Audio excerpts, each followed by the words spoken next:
Hey guys, so before we get into this video, I just wanted to address something that's been weighing on my heart. So a couple of you guys have checked in and asked why I haven't uploaded a video in a while, and I'm so grateful to you, to those of you who check in and consistently watch the content. It really means so much to me, so thank you.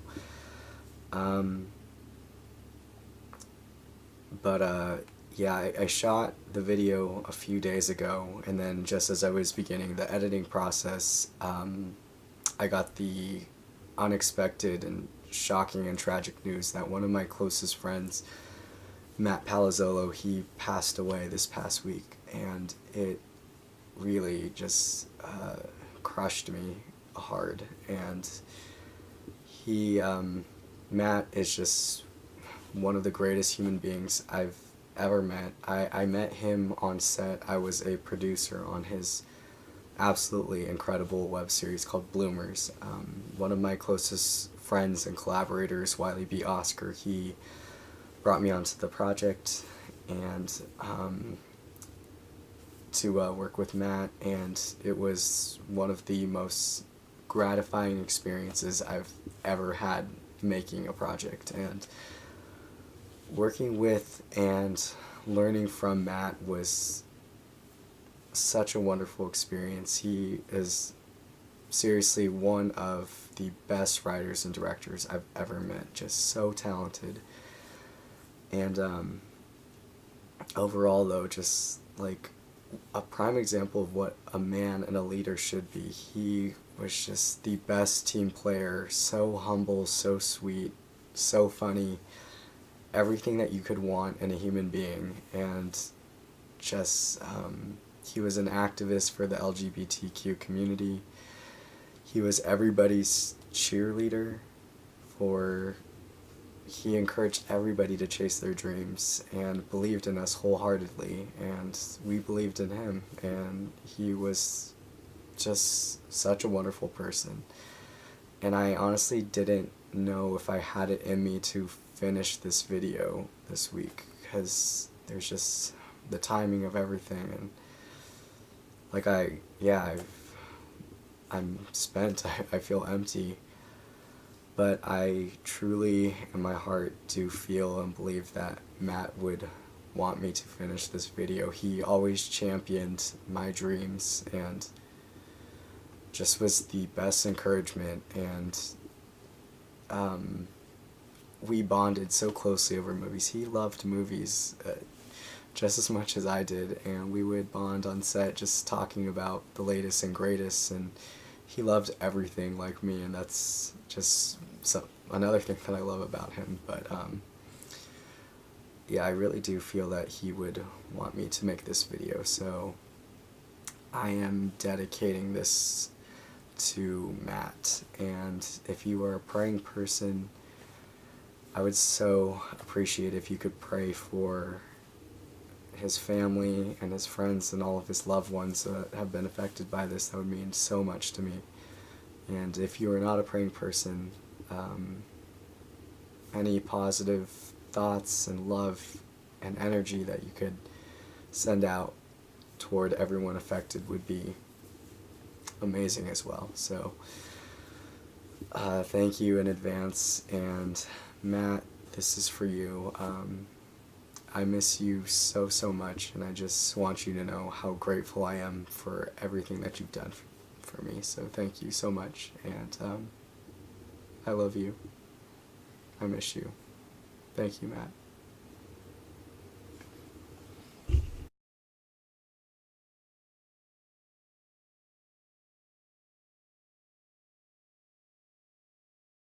Hey friends, thank you so much for clicking on this video. I'm Brett, and let's get flawless. My list of the top 10 best films of 2017. What can I say about 2017? It was a really, really strong year for movies, specifically independent movies. I believe I've seen well over 80 2017 released movies this year, which is a pretty good number. Of course, I would love to see everything out there, but I've seen most of the major releases, and out of all of those films, here are the ones that I think are the best of the year. Starting off with number 10, we have Phantom Thread, Paul Thomas Anderson's latest masterpiece, starring the incomparable Daniel Day-Lewis in supposedly his final film. This is one of their best collaborations ever, right up there with There Will Be Blood, just because of how original and weird and daring and darkly hilarious this film is. The boldness of P.T. Anderson's vision, high couture fashion, and an odd romance. Truly one of the most fun, wildly unpredictable films of the year. I loved it. Next up, number 9, we have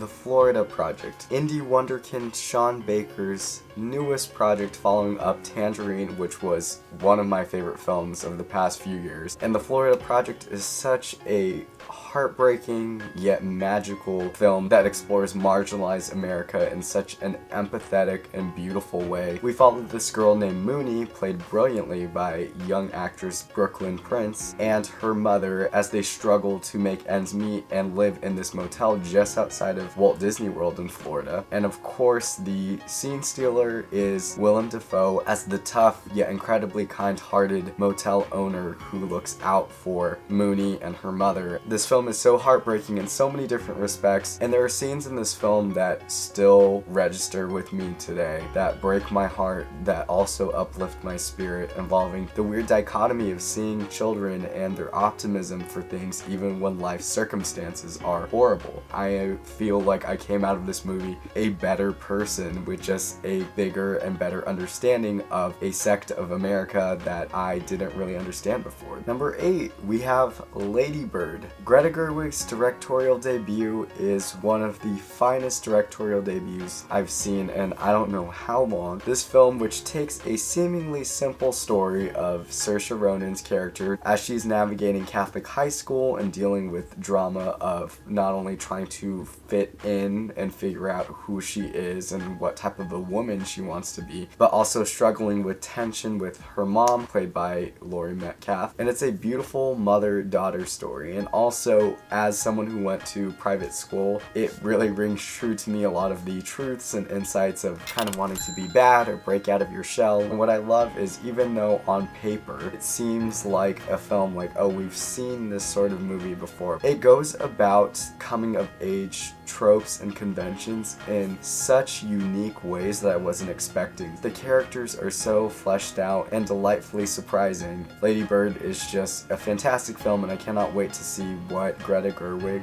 does next. Number 7, we have The Shape of Water. Guillermo del Toro's newest film is one of his best films to date. There's no other words to describe this than magical. And this might be the finest directed and most beautifully shot work of the year. It follows Sally Hawkins' character, who's this mute woman that works in this lab facility that ends up falling in love with this creature from the sea. And this love story, which could have been bizarre, is just sweepingly and achingly beautiful and romantic. And we totally believe Guillermo del Toro's fantastical world. The uses of these aqua colors, the camera's always moving in every single shot. This is like a fairy tale for grown-ups, and I just fell in love. Number 6, we have The Greatest Showman. I'm just not the biggest fan of musicals in general, but wow, The Greatest Showman, it is such a wonderful piece of family entertainment. I have no heart. In this movie, it is cheesy and it is so lighthearted. I just gave into how wonderfully positive this movie is about P.T. Barnum and how he created his circus to make ends meet for his family and bring smiles to the world. The musical numbers in here are show-stopping. The La La Land songwriters wrote these songs that will be drilled into your brain. Their performances are winning. Everybody looks like they're just having an incredible time on camera. The aerial numbers and the acrobatic tricks and stuff are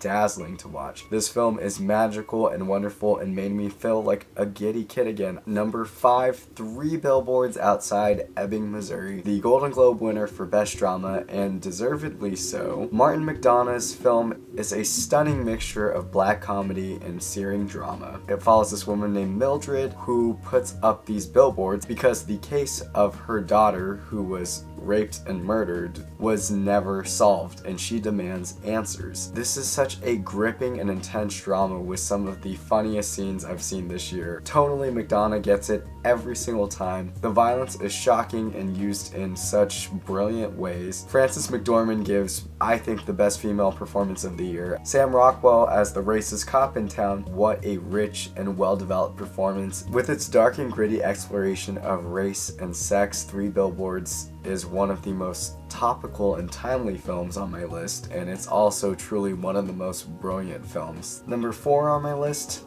I, Tonya. You guys already know how much I freaking loved this movie. It is a rock and roll, punch you in the face kind of movie that just blows your brains out. Margot Robbie is brilliant as Tonya Harding, and we follow her story as well as the other vantage points of the people around her on what exactly happened during that Olympics time. It is acting of the highest order. Margot Robbie, Sebastian Stan, and Allison Janney give some of the best performances of the year. Dazzling, brave, really funny and difficult performances, and they knock it out of the park. The writing is so crazy between breaking the fourth wall, splitting everybody's viewpoints and vantage points in equally empathetic and involving ways. The directing is dizzyingly good, like a Scorsese picture on cocaine. The sports scenes are freaking nuts with how inventive the camera movements are and just how exciting it feels, like a thriller. Tonally, it goes in every direction that you will not expect. I literally just want to punch the camera right now. That's how excited this movie makes me. It is the fastest,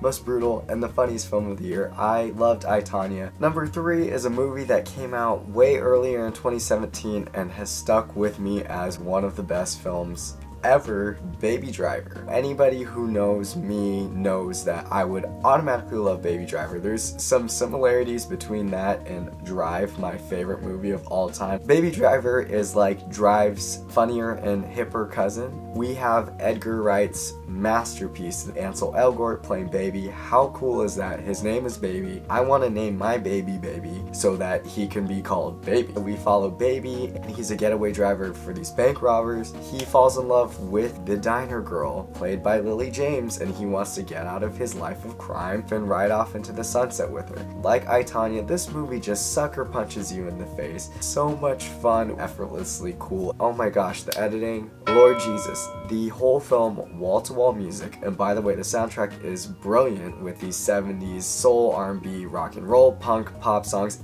Everything under the sun, you name it, it is in there. The film is cut on beat to the music. And wow, I was literally just like orgasming in my seat the whole time. Ansel Elgort is perfect as the leading man. The whole supporting cast is great. How they shot the car crashes all practically makes it that much more exciting and dazzling to watch. It makes you feel like a rebel that just wants to drive off into the sun blasting your favorite songs. Okay.